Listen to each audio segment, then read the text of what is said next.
Hello and welcome. We are looking into the new moon in Capricorn coming in on December the 30th. This is considered a black moon. It is the second new moon in a month. Therefore, it has a bit of a special flavor to it. This new moon is going to allow us to set intentions for the beginning portion of 2025, launching us into a new year, a new frequency, new experience. It's going to allow us to really set the tone for what we want to create, what we want to manifest, especially in the practical material realm. So first off, before I get into this, I want to wish all of you a beautiful, happy holidays. Thank you so much for your support. This has been an incredible, epic, big, massive year, and I look forward to another one ahead. This one is going to be I feel very special. I feel there's a lot of opportunity to work with, especially if you're on the path of self-mastery, self-transformation, self-inquiry. You are definitely going to have quite a magical year ahead with a universal year number 9, which I've already talked about, plus also the North Node moving into Pisces, which I'll record a separate video on. But there's going to be a lot of change happening. We're constantly in change, of course, but I feel this year coming into 2025 is going to be something of of course, it's going to be a different experience, but something a little bit more magical, transcendent. I feel there's going to be a lot of shifting and changing on very deep and very high levels as well. So we're going to have a bit of the contrast between a lot of deep introspection, deep understanding, but also leading us to more greater self-actualization, transcendence, and awakening. All right, so we're going to go into this new moon. As of December the 21st, we have the solstice, the winter solstice in the northern hemisphere, the summer solstice in the southern. And so this is going to mark the transitionary phase where we're slowly going to start to move into, in the northern hemisphere, move towards the light. So we've been in the dark for a while. This is the peak of darkness here in the northern hemisphere. So that is on the 21st. And that also is the start of Capricorn season, launching us into winter solstice launching us into solstice season. And I want to also talk about Capricorn's archetype, the traits of Capricorn, and how you can benefit from accessing these traits within yourself, knowing that we all have Capricorn, this archetype within ourselves as part of the collective unconscious, as part of the zodiac calendar, your own chart, where you do have Capricorn in there somewhere. And some of you are going to feel it more than others, but mostly this is going to ground you into the practical material world to create results, tangible results, monetary results, even goals to do with maybe health and wellness or anything that you want to create, the real big goals in your life. So it can be in any factor of your life in the material realm. This is going to be a clean slate. It's going to allow you to really connect and align with something very powerful that you can create for 2025. And think of material gain, think of your career, think of even your home and environment in the practical, in the material that you can build, that you can commit to. Now, it's important to remember also that Capricorn opposes Cancer in the zodiac calendar. We are going to have the full moon in Cancer 2 weeks after the new moon in Capricorn in January.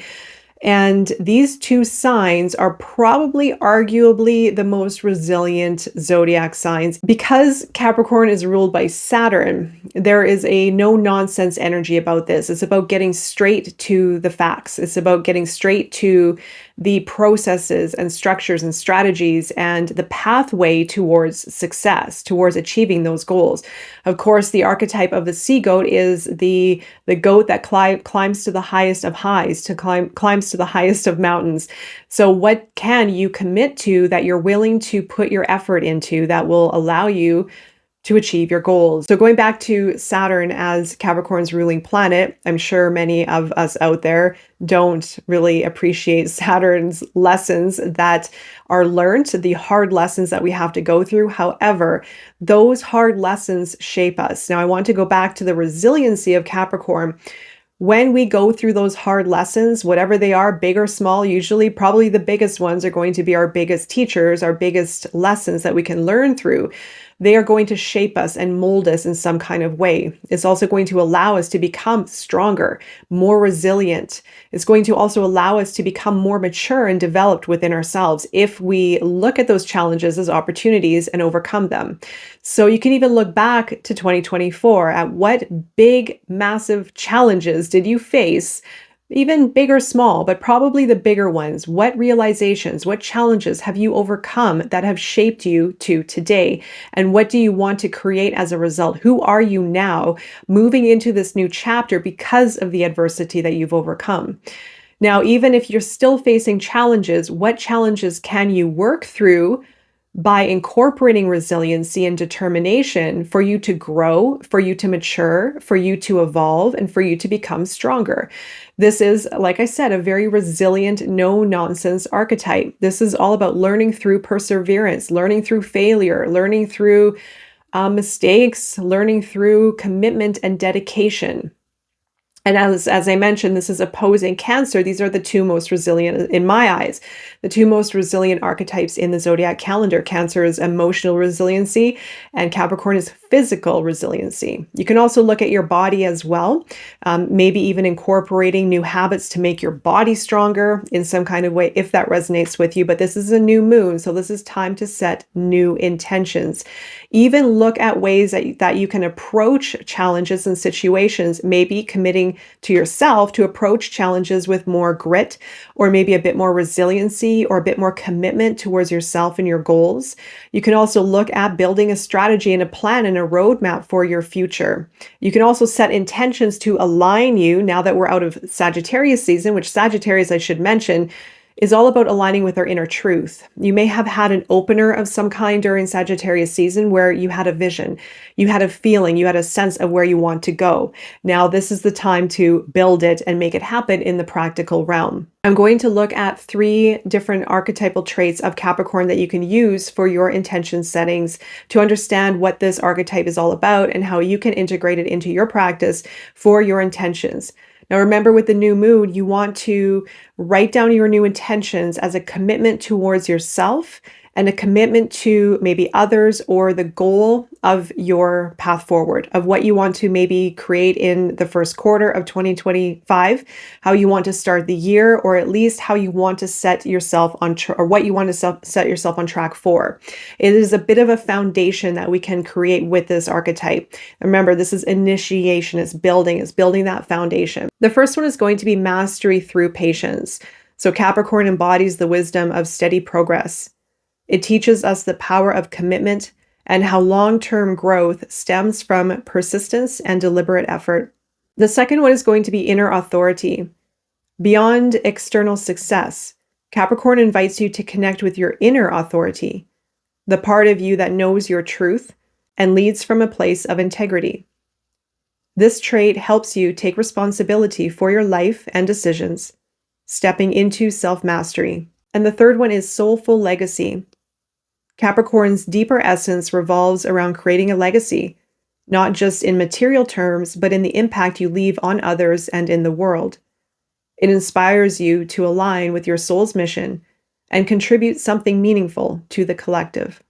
Now, you can look back at Sagittarius season or the new moon in Sagittarius at what you wrote down, what you listed as your intentions, and maybe reflect on the progress that has developed since then to now.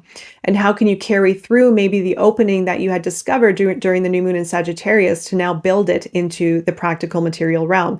See what has even happened during the last month since the new moon in Sagittarius, and maybe ground into this material realm to build out these goals that you are aspiring towards.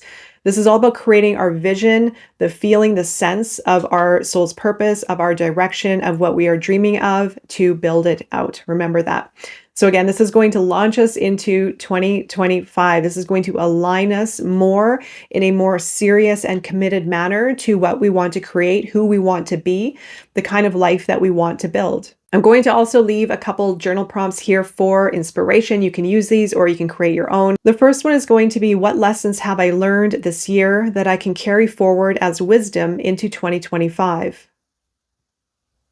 How have I stepped into greater responsibility for my life and aligned with my higher purpose? You can think also of your vision.